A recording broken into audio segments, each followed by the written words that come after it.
आज आहे 15 ऑगस्ट 2025 म्हणजेच आपला स्वातंत्र्य दिवस। तर स्वातंत्र्य दिनाच्या सर्वांना खूप खूप शुभेच्छा। अवधूत चिंतन श्री गुरुदेव दत्त श्री स्वामी समर्थ एक नवीन व्हिडिओमध्ये सर्वांचं खूप खूप मनापासून स्वागत आहे। आज आहे 15 ऑगस्ट 2025। आज आहे श्रीकृष्ण जन्माष्टमी। तर श्रीकृष्ण जन्माष्टमीच्या सर्वांना खूप खूप शुभेच्छा। खूप अशी छान पद्धतीने श्रीकृष्ण जन्मोत्सव आपल्याला साजरा करायचा आहे। आज दिवसभर उपवास करायचा आहे, एकादशी सारखा उपवास आजचा करायचा आहे। कारण आजचा उपवास जर आपण केला तर पूर्ण 12 महिनेची एकादश केल्याचं आपल्याला फळ मिळत असतं, म्हणजे 24 एकादशी केल्याचं फळ आपल्याला मिळत असतं। त्याच्यामुळे आजचा उपवास करायचा आहे। त्याचबरोबर पूजा कशी करायची, आपण श्रीकृष्ण जन्माष्टमी कशी साजरी करायची त्याची माहिती मी तुम्हाला सांगितलेली आहेच। पण आज खूप महत्त्वाचा दिवस आहे, कारण आता श्रावण महिना सुरू आहे। श्रावण महिन्यामध्ये जितकी सेवा, जितके पूजा पाठ केली, जितका पुण्याचा साठा करून ठेवला, तितकं आपल्याला आपल्या भविष्य काळामध्ये तो कामी येत असतो, आपल्या संकटाच्या काळामध्ये तो कामी येत असतो। त्याच्यामुळे जितकं होईल तितकं आज करायचा प्रयत्न करा। कारण कोणती जर आपण सेवा पूजा पाठ कोणतं काम योग्य वेळी जर केलं तर त्याचं फळ आपल्याला अधिक पटीनं मिळत असतं। त्याच्यामुळे आजचा दिवस खूप महत्त्वाचा आहे, कारण आज श्रीकृष्णांचा जन्म झालेला आहे। कारण विष्णूंचा 8वा पूर्ण अवतार मानला जातो आणि त्यांचा जन्मोत्सव आपल्याला साजरा करायचा आहे। तर आजच्या दिवशी काही अशा वस्तू आहेत त्या घरी आणायच्या आहेत आपल्याला, बघा। आणि ह्या शुभ वस्तू आहेत। आपण आपल्या घरी जर या वस्तू आणल्या तर आपल्या घरातले किरकिर, वाद विवाद, निगेटिव्हिटी पूर्ण घरातून निघून जाते। एक सकारात्मक ऊर्जा आपल्या घरामध्ये नेहमी राहते। त्याच्यामुळे ह्या वस्तू तुम्हाला आज आपल्या घरी, तुमच्या घरी आणायच्या आहेत।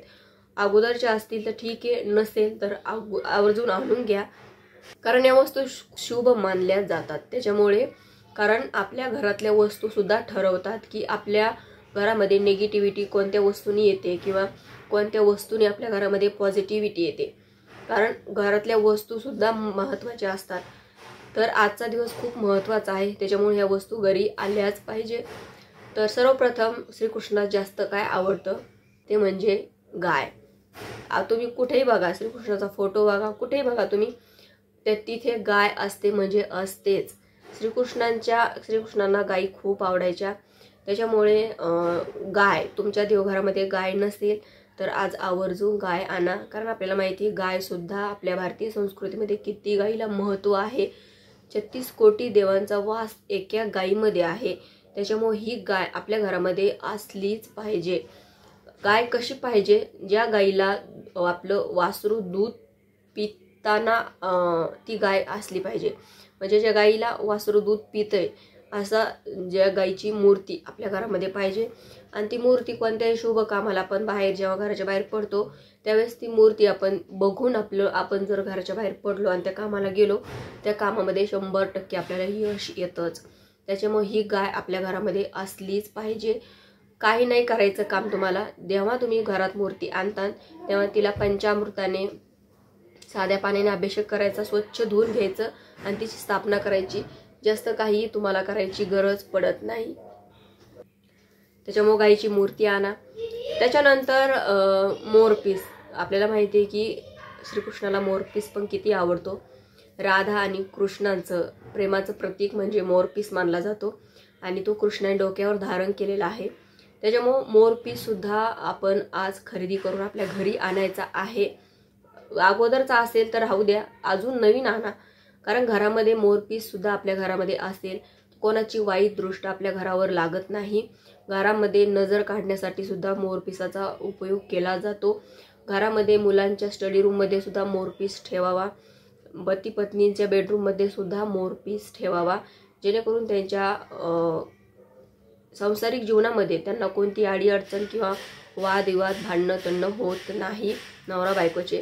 त्याच्यामुळे त्यांच्या बेडरूममध्ये सुद्धा मोरपीस असावा। आपल्या हॉलमध्ये जिथे आपली बैठकीची रूम आहे तिथे सुद्धा मोरपीस आवर्जून असावा। जो कोणी घरामध्ये व्यक्ती येतो त्या व्यक्तीची नजर त्या मोरपीसावर जर पडली तर त्याची वाईट दृष्ट आपल्या घराला लागत नाही।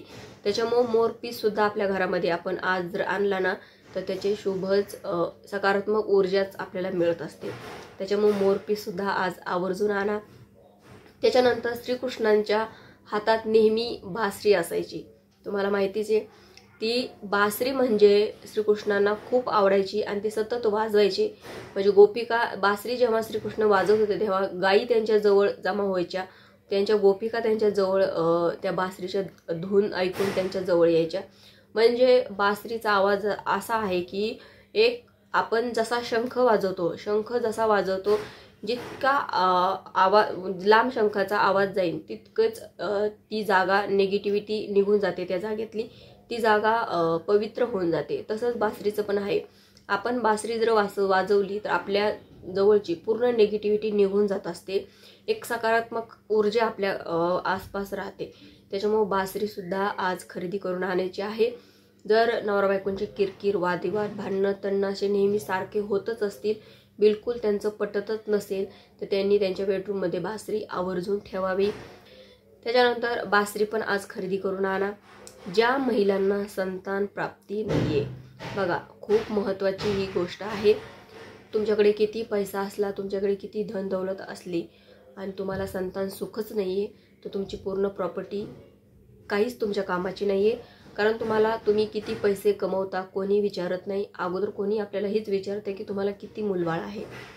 तर तुम्हाला संतान प्राप्ती नसेल आणि खूप विलाज केला, खूप हॉस्पिटलमध्ये जाऊन तुम्ही म्हणजे काहीच होत नाहीये, तर आज अशा महिलांनी किंवा अशा पुरुषांनी, अशा जोडप्यांनी आज आवर्जून बाळकृष्णांना प्रार्थना करायची, त्यांचा दोघांनी मिळून अभिषेक करायचा.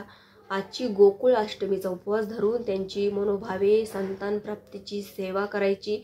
तुम्हाला मी पुत्र एकादशीला संतान प्राप्तीची सेवा सांगितलीच आहे, तर ती सेवा आवर्जून त्यांनी करा. नक्कीच तुमच्या घरामध्ये सुद्धा पाळणा हलवेल. कारण आज कृष्णाचा जन्म झालेला आहे आणि आज आपण त्यांचा जन्मोत्सव साजरा करणार आहोत.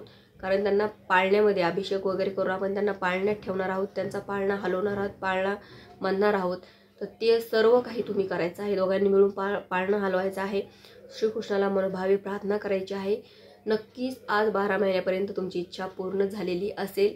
कारण श्रीकृष्ण कोणालाच नाराज करत नाही, सर्वांच्या इच्छा ते पूर्ण करत असतातच. त्याच्यामुळं तुमची इच्छा पूर्ण करतील ते. तर आज मी म्हणते ना, जितकं होईल तितकं करायचा प्रयत्न करा. तर आजच्या व्हिडिओमध्ये इतकंच. व्हिडिओ आवडल्यास व्हिडिओ लाईक करा, शेअर करा, चॅनलला सबस्क्राईब करायला विसरू नका. झाली सेवा श्री स्वामी समर्थ महाराजांची चरणी, परमपूज्य गुरुमाऊलींच्या चरणी रुजू करते. श्री स्वामी समर्थ.